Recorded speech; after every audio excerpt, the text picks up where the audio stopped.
May 21st, 1971, Corbin, Kentucky. It was an ordinary Friday night in a small Appalachian town where everyone knew everyone and secrets rarely stayed hidden for long.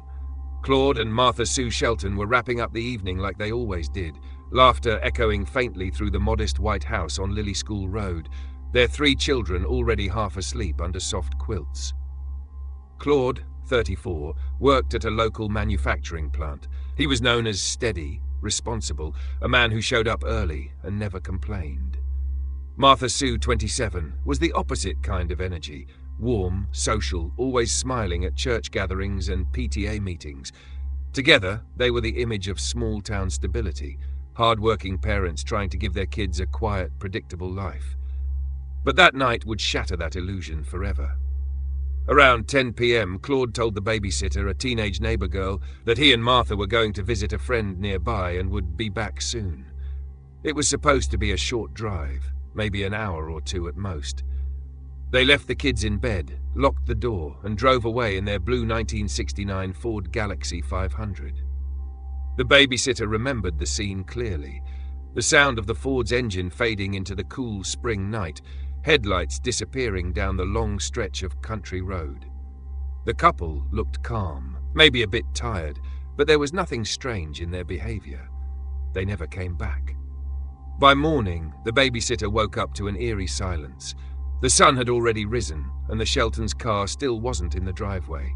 At first, she assumed they had stayed overnight with friends, but when afternoon came and there was still no word, she started to worry. She called Claude's mother, who lived nearby. Within hours, family members were knocking on doors, calling every friend the couple might have visited. No one had seen them. Then came the first confusing detail. The friend they supposedly went to visit said he hadn't expected them and hadn't seen them that night at all. That was when the panic truly began. By the next morning, the Corbin Police Department was notified. But in a town where missing person reports often turned out to be misunderstandings, the response was slow. Some officers speculated the couple had gone off on their own, maybe needing a break from the pressures of family life. Others whispered that they might have had a fight or run away together. But those who knew them best disagreed. Claude wasn't that type, said his sister years later. He wouldn't leave his kids, and Martha Sue loved those children more than anything. As the hours stretched into days, worry turned into disbelief. Family members retraced every possible route between Corbin and their supposed destination, scouring rural roads, checking ditches, bridges, and wooded trails. Still nothing. No car, no skid marks, no evidence of an accident. The only confirmed sighting came from a gas station attendant who claimed to have seen the blue Ford around midnight, heading out of town. He remembered it because of the time. Business was slow that late, and a couple stopping for fuel caught his attention. He said Claude was driving, and Martha Sue sat quietly beside him. They didn't seem panicked or drunk, just normal. After paying for gas, they drove off toward the highway and vanished into the dark. That single account became the last verified trace of Claude and Martha Sue Shelton. For the 3 children they left behind, life froze that night. Relatives stepped in to care for them, and for years the kids would wait, sometimes sitting by the window in the evenings, watching car lights pass by, hoping one would turn into the driveway. But none ever did.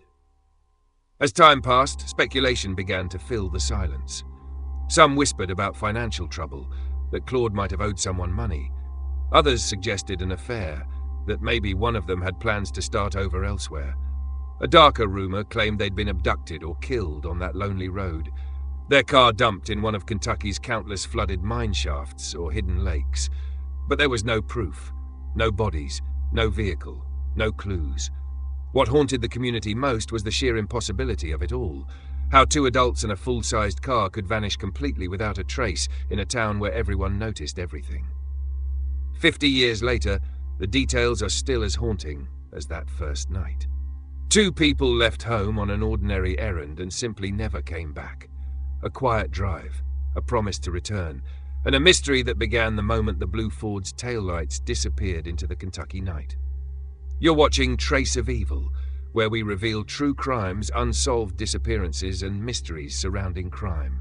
Like and subscribe to watch more episodes from our channel. Let's get back into the story of Claude and Martha Sue Shelton. The next morning, May 22nd, 1971, Corbin, Kentucky, woke up to whispers. Word spread quietly at first. Claude and Martha Sue Shelton hadn't come home. In a town where everyone's business travelled faster than the local paper, their disappearance was unsettling. But few expected what was to come, that the couple would never be seen again. At first, there was more confusion than fear. The police assumed it was a domestic argument, a husband and wife taking some time apart. Give it a few days, one officer reportedly told the family, they'll turn up. But Claude's relatives weren't convinced. He wasn't the kind of man to abandon his kids without a word. And Martha Sue's parents insisted she wouldn't have left the children overnight. By the third day, worry hardened into dread. The family began their own search, before law enforcement even organized an official one. Claude's brothers drove every road leading out of Corbin, scanning ditches, cliffs, and creek beds. Others visited every friend, church, and tavern in town. There were no sightings, no calls, no activity on their bank accounts. The only thing anyone agreed on was this. Sometime after midnight, Claude and Martha Sue Shelton had vanished without a trace. Police finally launched an official investigation that week. Flyers were printed. Volunteers combed the area on foot and by car. Officers focused on the possible routes between Corbin and the friend's home they were supposed to visit, a rural area filled with winding roads, dense woods, and steep drop-offs. It was easy to imagine a car veering off in the dark and landing somewhere unseen, but the roads turned up nothing. Soon, the search expanded. Local rivers and lakes were dragged. Helicopters flew overhead, scanning for signs of a submerged vehicle. Every lead brought another dead end. Then came the first wave of supposed sightings. Someone claimed to have seen a couple matching the Sheltons' description at a diner in Lexington 2 days after they vanished. Another report placed them in Tennessee. Yet none of these accounts could be verified. Each one collapsed under scrutiny. Either the dates didn't match, or the witnesses admitted uncertainty. Back in Corbin, the rumor mill began to spin. People whispered that Claude might have been involved in something illegal, maybe gambling, maybe debt. Others said Martha Sue had been restless, talking about moving away. A few locals even speculated the couple had staged their disappearance to start fresh somewhere else. But for their family, those theories felt cruel. My brother was simple and good-hearted, one relative later told a reporter. He didn't have the money or the reason to run, and if they'd left by choice, why not take the children? As weeks turned into months, police resources thinned. There were no ransom notes, no crime scene, no evidence of foul play, just a car that was gone, and 2 names slowly fading from the headlines. Summer passed, then fall. The case went cold. Still, the family refused to give up. Every holiday came with an empty chair, every new lead sparked hope that quickly died. Claude's mother kept her porch light on for years, refusing to believe her son and daughter-in-law were dead. By the early 1980s, the Sheltons' disappearance had become local legend, one of those stories older residents would mention quietly, like a curse that lingered over the town. Drivers who passed the stretch of road leading out of Corbin sometimes said they felt uneasy, like something about that night still hung in the air. The mystery deepened in the following decades as search technology improved. Dive teams returned to nearby bodies of water with sonar equipment. They searched old mine shafts, sinkholes, and hidden reservoirs across southeastern Kentucky, but again and again, nothing was found. The 1969 Ford Galaxie 500 remained the biggest clue and the biggest frustration. A car that large didn't just vanish. Even if they'd gone off the road, metal, glass, or tires should have surfaced somewhere.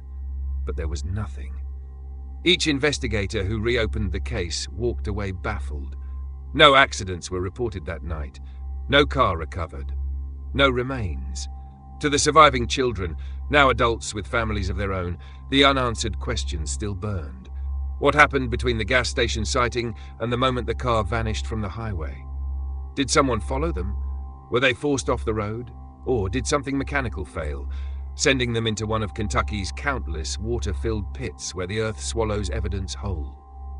The search, they realized, was no longer just about finding their parents. It was about finding closure. Half a century later, the Kentucky State Police would still list the Shelton's case among the state's oldest active missing persons files. Each new dive, each new sonar scan carried the same quiet hope that somewhere beneath decades of silt and time, the Ford Galaxie and the truth still waited. A family torn apart, a car that vanished, a night that refuses to give answers. The search was never really over. As the years passed and no answers surfaced, the disappearance of Claude and Martha Sue Shelton began to evolve into something more than a missing persons case. It became folklore. Everyone in Corbin had a version of the story. Some told it like a warning, others like a ghost tale whispered at kitchen tables late at night. What began as a tragedy had turned into a mystery that refused to stay buried. Theories multiplied as time went on.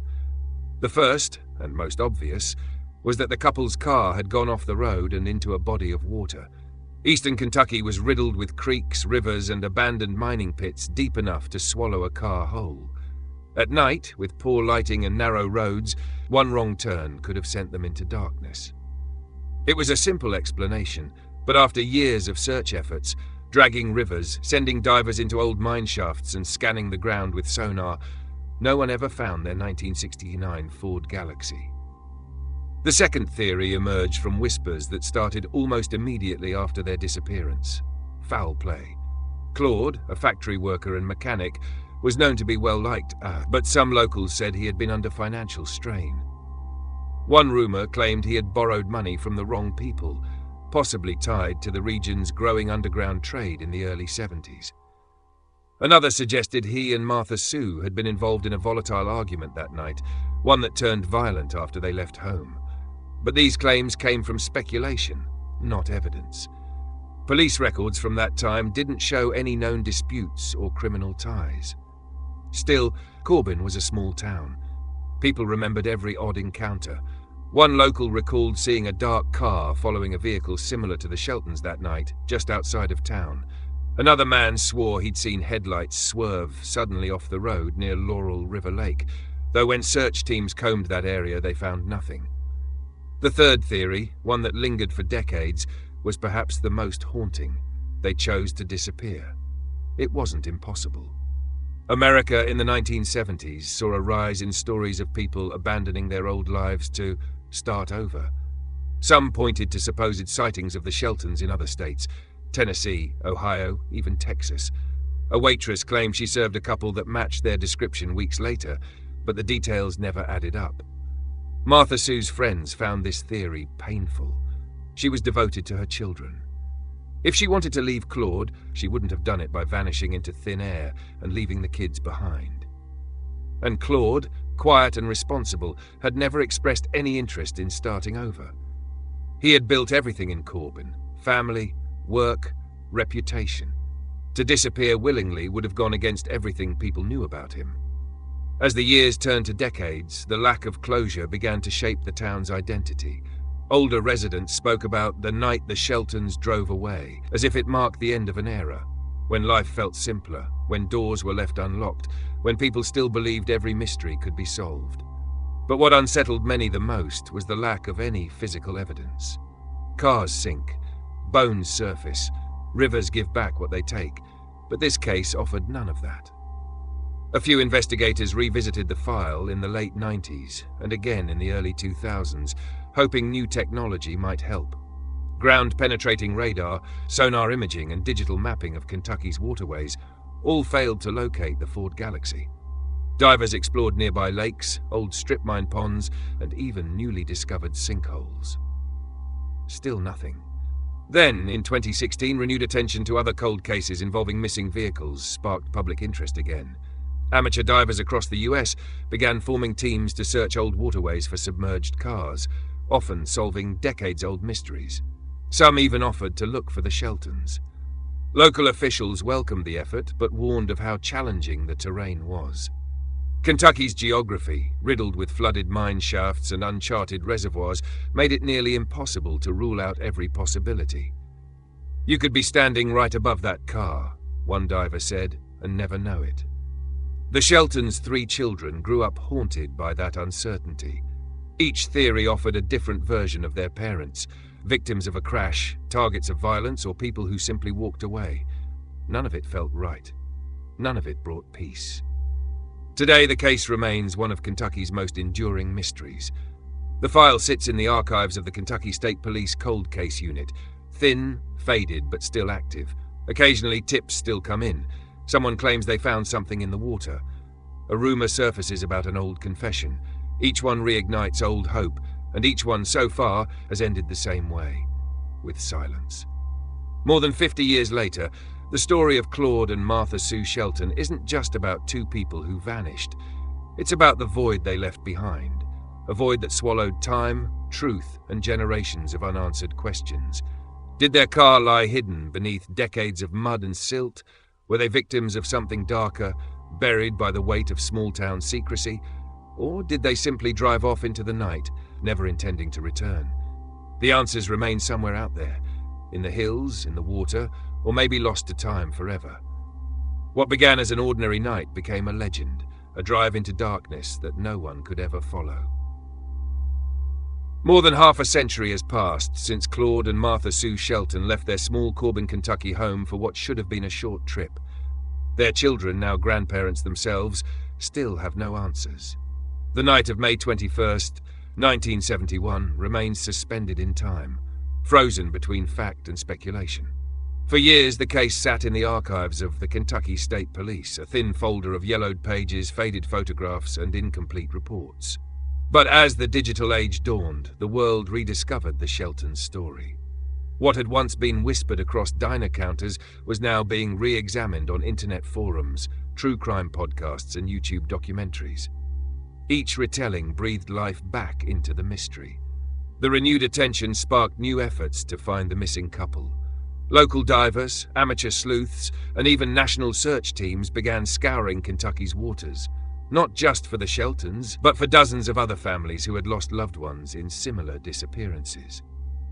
One such group, Adventures with Purpose, had begun gaining traction online for solving cold cases through underwater searches. Their success stories reignited hope that maybe, just maybe, Claude and Martha Sue's Ford Galaxie still sat submerged somewhere nearby, preserved beneath decades of silt and shadow. Searches were conducted at Laurel River Lake, Woods Creek Lake, and even in forgotten stretches of the Cumberland River. Sonar scans revealed countless anomalies, metal objects, debris fields, and old wrecks, but nothing matching the Sheltons' car. The hope of discovery rose and fell with each dive. Investigators also revisited the theories, re-interviewing remaining witnesses and re-examining early reports. Some pointed again to the possibility of an accident, that the couple's car might have slipped off an unguarded road into one of Kentucky's many waterways, hidden beneath the thick mud and murky currents. But others weren't convinced. In recent years, new information, small, almost insignificant details, has resurfaced. A few locals remembered seeing a similar blue Ford parked at a remote gravel pull-off days after the Sheltons vanished. One man even claimed he saw a couple resembling Claude and Martha Sue at a roadside diner 2 counties over. The problem was always the same. Nothing could be verified. Even modern technology has its limits. Kentucky's terrain, a web of sinkholes, abandoned mine shafts, and deep reservoirs, makes it a labyrinth for searchers. Whole vehicles have been lost forever in those dark waters. The deeper divers go, the less visibility they have, and the more dangerous it becomes. Despite the challenges, the community has never forgotten them. Each May, a few locals still post tributes online. Simple messages like, "Still waiting for answers," or "The Sheltons are not forgotten." For many in Corbin, their disappearance symbolizes something larger, the fragile line between everyday life and the unknown. The Sheltons' surviving family members have lived most of their lives under the weight of uncertainty. For them, the hardest part isn't what they might find, it's what they may never know. Some of their children believe their parents' car lies deep underwater, undisturbed. Others think the truth may be buried on land, hidden by someone who took that secret to the grave. In recent interviews, retired officers admitted the case haunts them still. One former state trooper, who had helped coordinate searches in the 1980s, said, "You don't forget a case like that. People vanish every year, but that one just felt different." It's like the earth swallowed them whole. And maybe that's the closest thing to the truth the case has. Kentucky's wild terrain, beautiful but treacherous, has hidden its share of secrets. Abandoned mining shafts stretch for miles underground. Rivers shift course over time, swallowing evidence. And when the sun sets, the rolling hills fall into a darkness so complete it's easy to imagine how two people, a car, and an entire future could simply disappear. Today, the file on Claude and Martha Sue Shelton remains open, technically unsolved, yet all but frozen in time. Occasionally, a new detective reviews it, but there's little to go on. No remains, no vehicle, no solid lead. Just two people who told their children they'd be right back and never came home. 50 years later, their story stands as one of Kentucky's most enduring mysteries, not because of what's known, but because of what's missing. Were they victims of an accident that nature buried too deep to uncover? Or were they caught in something darker, something human, that the quiet town of Corbin was never ready to face? There are no answers, only the silence of the hills, the stillness of the water, and a lingering sense that somewhere out there, the truth waits, buried beneath the same darkness that swallowed them that night. A midnight drive, a promise to return, and a mystery that refuses to rest.